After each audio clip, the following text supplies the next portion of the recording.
Welcome to the very first lesson of vocabulary from newspaper. So before starting this lesson, make sure that you have a paper or a notebook to write down those words that I'm going to share with you today. So let's start. আমরা প্রথমে হেডলাইনটি পড়ে দেখি। দেখো হেডলাইনে drizzle no damper for bookworms. drizzle শব্দের অর্থ হচ্ছে গুড়ি গুড়ি বৃষ্টি, damper শব্দের অর্থ হচ্ছে বাধা, আর for bookworms মানে bookworms শব্দটি দেখে আমরা বুঝতে পারছি এর অর্থ হচ্ছে বই প্রেমিক যারা। তাহলে গুড়ি গুড়ি যে বৃষ্টি হয়েছিল সেটি কোনো বাধা সৃষ্টি করতে পারেনি কাদের জন্য?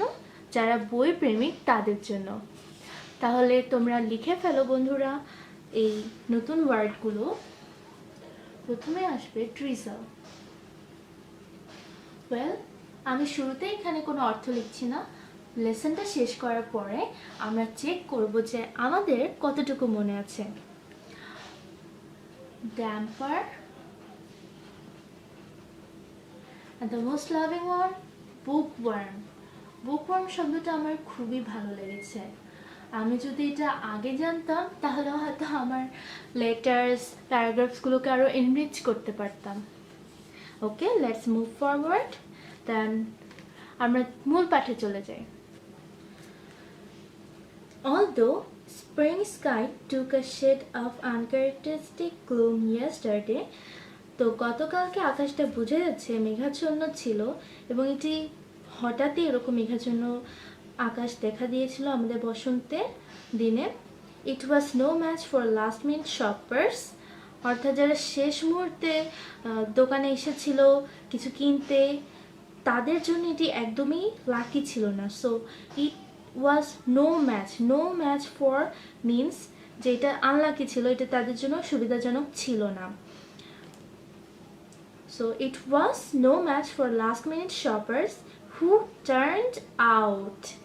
Here is the point. দেখো পয়েন্ট আউট করো। who turned out in droves, যারা এসেছিল সেখানে হাজির হয়েছিল in droves. ড্রোভসটা সাধারণত ব্যবহার করা হয় না, একটা খুবই আনকমন ওয়ার্ড যেটা এখানে ব্যবহার করা হয়েছে। ড্রোভস শব্দের অর্থ দলে দলে। who turned out in droves, যারা সেখানে এসেছিল দলে দলে, অর্থাৎ কোথায়? at অমর একুশে গ্রন্থমেলা। তাহলে অমর একুশে গ্রন্থমেলাতে তারা দলে দলে এসেছিল। তাহলে একটি নতুন ওয়ার্ড আমরা পেলাম, অর্থাৎ বলতে পারি এটা একটা ফ্রেজ। turned out, এবং পরবর্তীতে আমরা একটা ওয়ার্ড পাবো যে টার্ন আপ। এই দুটারই অর্থ হচ্ছে কোথাও সাডেনলি অ্যাপিয়ার হওয়া, কোথাও সাডেনলি হাজির হওয়া। তাহলে এখানে দেখো যে উইল্ডিং আমব্রেলাস, তারা কি? উইল্ডিং শব্দের অর্থ হচ্ছে কোনো কিছু বহন করা, ক্যারি করা। So it's a new word for me. I'm gonna write it down here. So wielding, এখানে উইল্ডিং ইউজ করা হচ্ছে। উইল্ড হচ্ছে প্রধান শব্দটি। উইল্ড শব্দের অর্থ হচ্ছে বহন করা, অর্থাৎ ক্যারি করা। উইল্ডিং আমব্রেলাস, তারা আমব্রেলা বহন করে এসেছিলো ফ্যামিলির সাথে, ফ্রেন্ডসের সাথে, এবং অনেকে কাপলও এসেছিল এখানে। এবং দেখো ওই ওয়ার্ডটা এখানে আবার ইউজ হয়েছে যে টার্নড আপ, এবং তারা কি হয়েছিল? টার্নড আপ হয়েছিল, সাডেনলি অ্যাপিয়ার হয়েছিল কোথায়? তার সাডেনলি অ্যাপিয়ার হয়েছিল সোহরাওয়ার্দী উদ্যানে। সোহরাওয়ার্দী উদ্যানে। সিন্স আফটারনুন সাম উইথ, এবং তারা কি করতে? তারা অনেকে এসেছিল কি কিছু কেনার লিস্ট এসেছিল, এবং আদার্সরা এসেছিল কি করতে? ব্রাউজিং করতে। দেখো ব্রাউজিং শব্দের অর্থটা মানে আমরা সবাই পরিচিত। আমরা ব্রাউজিং শব্দটার সাথে সবাই পরিচিত। ব্রাউজিং মানে কি বলতে? আমরা বলতে বুঝি যে বিভিন্ন ওয়েবসাইটে ঘুরে বেড়ানো। তাহলে এখানে আমরা বুঝতে পারছি যে ব্রাউজিং শব্দটা শুধু ওয়েবসাইটে ঘুরে বেড়ানোই নয়, এটা আমরা কোথাও জায়গায় ঘুরে বেড়ানোর ক্ষেত্রেও এই শব্দটি ব্যবহার করতে পারবো।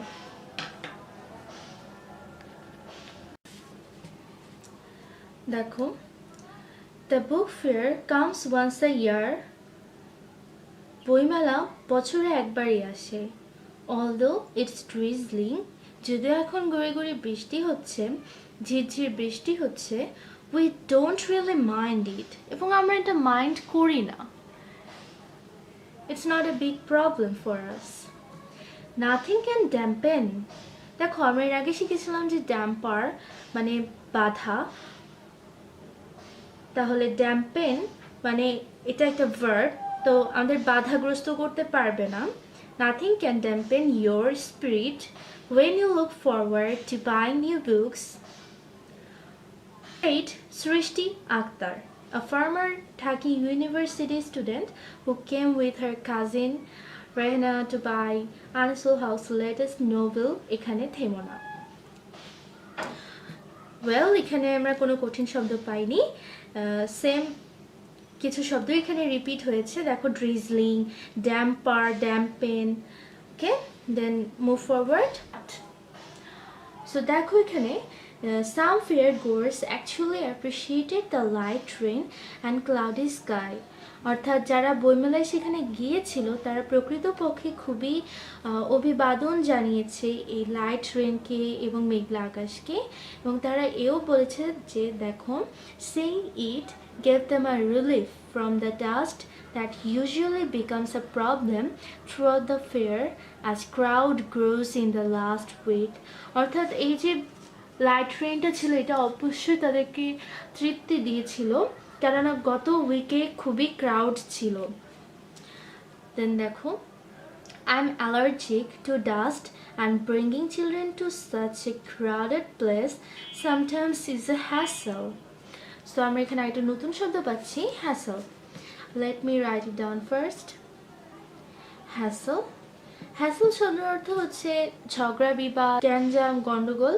এটা বোঝাতে হ্যাসেল শব্দটি এখানে ব্যবহার করা হয়েছে.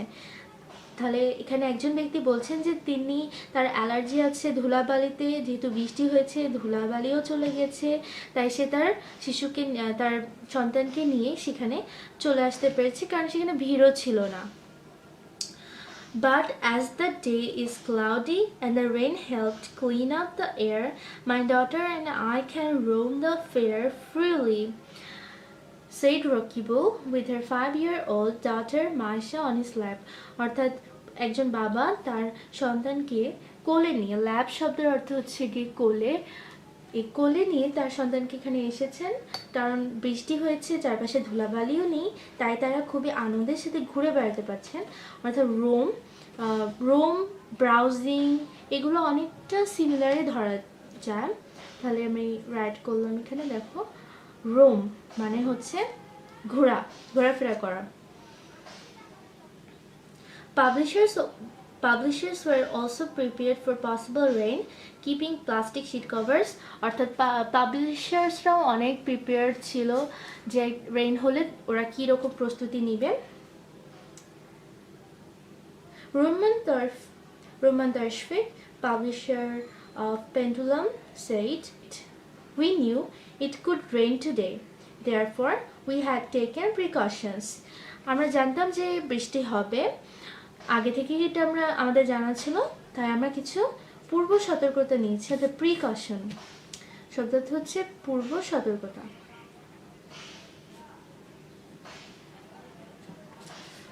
We had shades to cover the books. Okay. However, if a heavy storm comes in, it might be difficult for small stalls to keep their books safe. অর্থাৎ যদি ঝড় চলে আসে তখন কিন্তু যাদের ছোট স্টল আছে তাদের জন্য সার্ভাইভ করাটা একটু ডিফিকাল্ট হবে.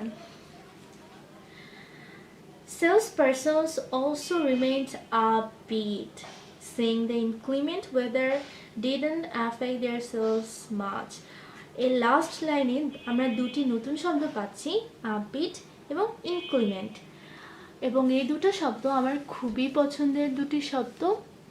দেখো আপবিট শব্দের অর্থ হচ্ছে আশাবাদী, প্রফুল্ল. তাহলে salespersons also remained upbeat. অর্থাৎ যারা সেলস পার্সন ছিল ওরা কি ছিল, আশাবাদীও ছিল এবং প্রফুল্লও ছিল। এত বৃষ্টির মাঝেও তারা আশাবাদী ছিল এবং প্রফুল্ল ছিল। এবং তারা বলল কি যে ইনক্লিমেন্ট ওয়েদার, বৃষ্টির আগ মুহূর্তে পরিবেশটা অনেক ঠান্ডা হয়ে যায়, একটা তৃপ্তিকর শীতল পরিবেশের সৃষ্টি হয় এবং বৃষ্টির পরও মাঝে মাঝে এরকম পরিবেশের সৃষ্টি হয়। এই যে একটু ঠান্ডা আর্দ্র আবহাওয়া, এটাকে বোঝানোর জন্য এখানে একটি সুন্দর ওয়ার্ড ইউজ করা হয়েছে, সেটা হচ্ছে ইনক্লিমেন্ট। মানে হচ্ছে একটা ঝড়ো আবহাওয়া, একটা ঠান্ডা আর্দ্র অর্থাৎ ভেজা কিন্তু শীতল একটা আবহাওয়া, সেটা বোঝাতে ব্যবহার করছে ইনক্লিমেন্ট।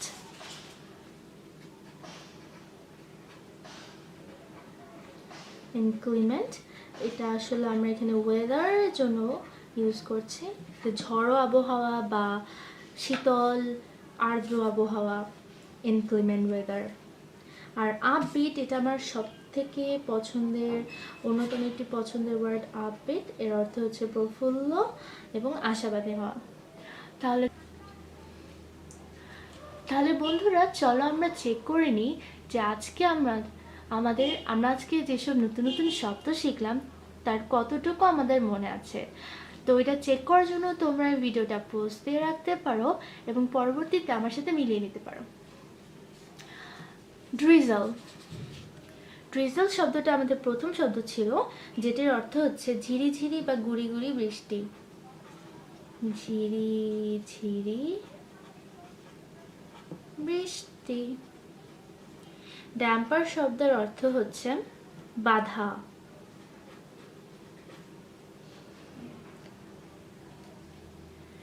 বুকওয়ার্ম, আমরা এটা তো জানি যে বুক লাভার অর্থাৎ বই প্রেমিক।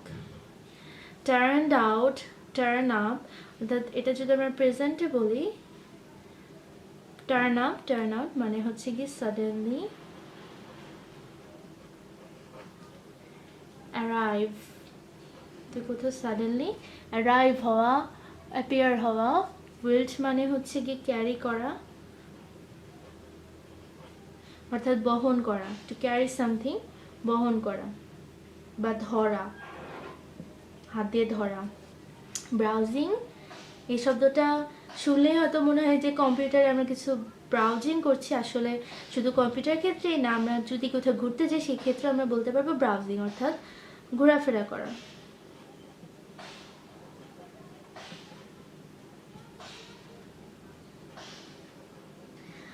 হ্যাসেল মানে হচ্ছে গন্ডগোল, গ্যাঞ্জাম, ঝগড়া বিবাদ।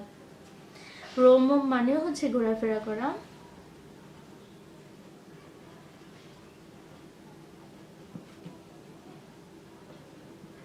প্রিকশন মানে সতর্কতা। ইনক্লিমেন্ট ওয়েদার আমরা কিছুক্ষণ আগে শিখলাম, অর্থাৎ সিক্ত ভেজা, অনেক কোল্ড হতে পারে, ওয়েট, বাকি ঝড়ো আবহাওয়া, ঝড়ো আবহাওয়া। আর আপবিট মানে হচ্ছে প্রফুল্ল থাকা, প্রফুল্ল, তারপরে আশাবাদী।